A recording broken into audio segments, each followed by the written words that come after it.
Missouri voters wanted it, but Medicaid expansion will not happen this year as expected. It's a move that became official just this morning. Governor Mike Parson withdrew the plan because state lawmakers never approved the money for it. This is a complicated story. Our investigative reporter Angie Riccotto is here to break it all down. Let's start with what we're talking about with Medicaid expansion. Right now, a family of four making around $26,000 or less qualifies for Medicaid.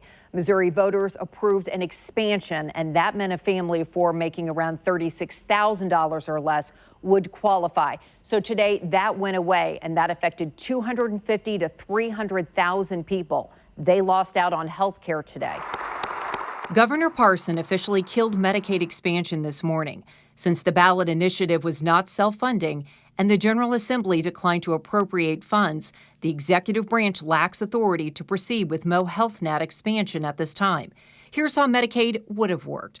The federal government would have picked up 90% of the cost for people who qualified. The state would only pay for 10%. But funding for that 10% never happened.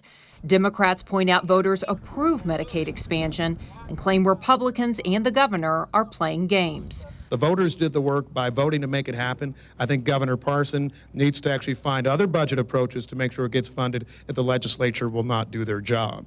One of the biggest supporters of Medicaid expansion was rural hospitals. They're the working folks who don't have insurance because they can't afford it. 9 rural hospitals have closed in 6 years. Rural hospitals end up bearing the burden of that. And so we provide millions of dollars of uncompensated care every year. The only winners today are lawyers. Well, I think the one thing we can be certain of is that there will be one or more lawsuits filed challenging the governor's actions. The people who could bring this suit are the people that are right here in this zone. They have a constitutional right to health care according to voters, and it was supposed to take effect July 1st. We'll keep you posted on what happens next. Angie Riccotto, KCTV5 News.